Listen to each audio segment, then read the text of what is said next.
We know dinosaurs were real. Their giant bones tell us stories. They walked the earth long ago. But what about our ancient books? Our holy scriptures, our Puranas? Do they speak of these great creatures? Why don't Hindu texts name dinosaurs?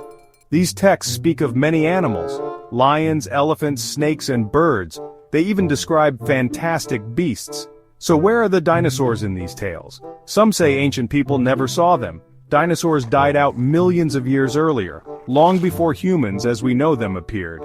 This is a scientific view, a logical view. It is based on evidence from the earth. Fossils and rocks hold these ancient secrets. Could dinosaurs be hidden in plain sight? Perhaps not as dinosaurs we name today, but as something else, something symbolic? Let us explore this intriguing possibility. Hindu scriptures speak of time differently. Not in a straight line like a ruler, but in vast repeating circles like a wheel. These are called yugas or ages. There are 4 main yugas in a cycle: Satya Yuga, Treta Yuga, Dvapara Yuga, and the current age, Kali Yuga. Each yuga has its own nature, its own length. Satya Yuga is the age of truth. It is the longest and purest yuga. People are good, righteous, and live long. Dharma, or righteousness, stands on 4 legs. Then comes Treta Yuga, a little shorter. Dharma now stands on 3 legs. Goodness starts to decline but is still strong. People still follow the path of virtue mostly. Next is Dvapara Yuga, even shorter. In this age, Dharma stands on 2 legs. Doubt and conflict begin to rise more. Good and evil are more balanced or imbalanced. Knowledge becomes fragmented, less clear. People's lives become shorter too. This is when the Mahabharata war happened.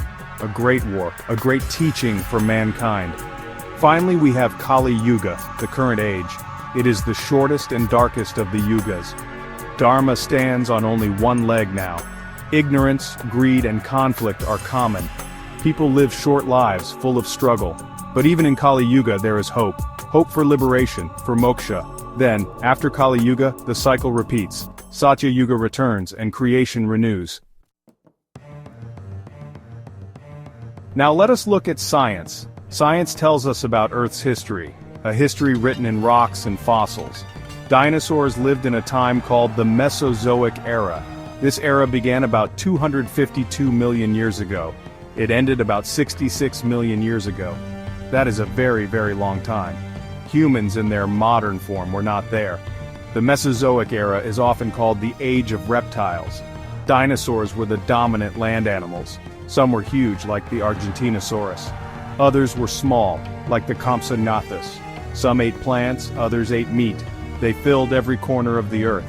The skies had pterosaurs, flying reptiles. The seas had plesiosaurs and ichthyosaurs. Then something catastrophic happened.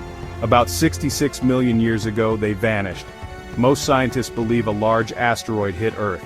This caused massive changes to climate. It led to the extinction of dinosaurs, and many other species of plants and animals. This event marks the end of the Mesozoic era. It paved the way for mammals to rise. So, dinosaurs lived and died out. Millions of years before early humans appeared. The earliest human ancestors evolved much later, perhaps around 6 to 7 million years ago, and modern humans, Homo sapiens, we appeared only about 200,000 to 300,000 years ago. This is a tiny speck of time, compared to the long reign of dinosaurs, a vast, almost unimaginable gap in time. Section 4. Bridging the Ages, Yugas, Humans, and Dinosaurs. Hindu Yugas span 4.32 million years. Dinosaurs lived much earlier. They disappeared 66 million years ago. Could they have existed in a previous kalpa?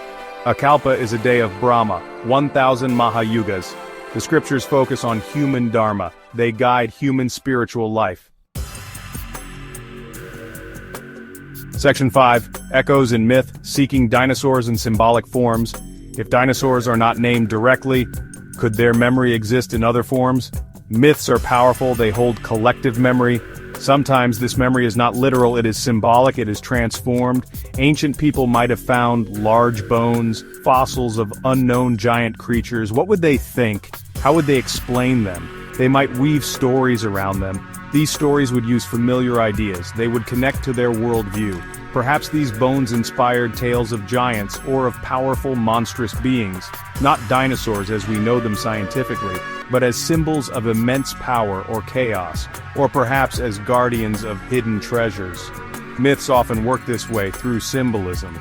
Consider the idea of dragons in many cultures, Western dragons, Chinese dragons. These are powerful, often reptilian creatures. Did stories of dinosaur fossils influence them? It is a tempting thought, a possibility, though direct proof is hard to find. Cultures interpret the unknown in their own ways, using their own unique sets of symbols. In India too, we have many mythical creatures that are not ordinary animals. They have special powers, special meanings. They interact with gods, with heroes. Could some of these hold a faint echo, a distorted memory of ancient life forms? Or are they purely products of imagination, teaching us deeper truths about ourselves and the cosmos? Let us look at some specific examples. Section 6. Garuda and Nagas, mythical creatures or ancient memories. Hindu mythology is rich with amazing beings. Consider Garuda, the mighty eagle-like bird. He is the Vahana, the vehicle of Lord Vishnu.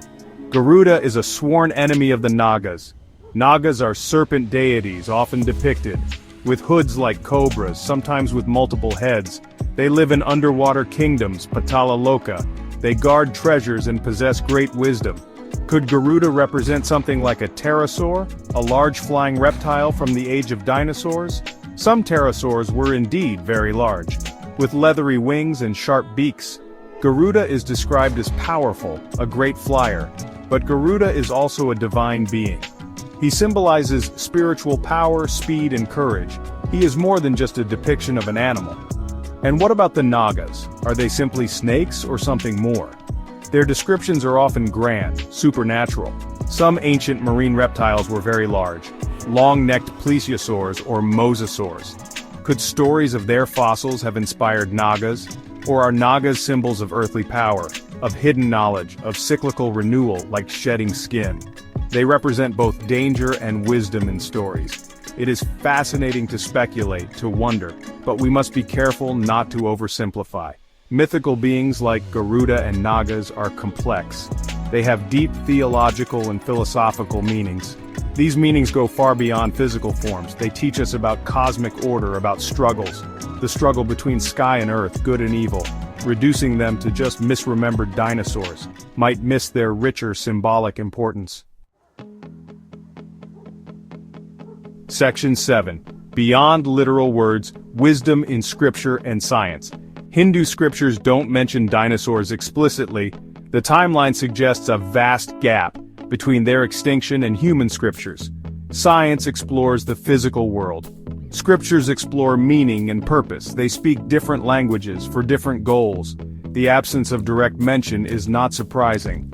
Ancient texts focused on human relevance, on lessons for living a dharmic life.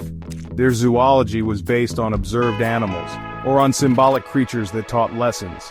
A creature unknown for 60 million years would not fit easily into these narratives, unless its fossils sparked later symbolic stories, which is possible but hard to prove directly. What we can learn is important. Hinduism has a concept of vast time cycles. This allows for many creations, many life forms. It does not limit life to just one cycle, or just to the forms we see now. This cosmic perspective is quite broad. It can accommodate scientific findings of ancient life, even if not detailed in scriptures themselves. The universe is vast, its history long. Ultimately, scriptures offer wisdom through stories, through symbols that resonate with human experience, whether dinosaurs are hinted at in Garuda or Nagas, or entirely absent is a point of thought. The key is to understand the purpose of myth and the purpose of science. Both seek truth in their own ways. One seeks material truth, the other spiritual truth, and perhaps they can coexist, enriching our understanding. The great silence may simply be a matter of focus, a focus on humanity's journey towards the divine.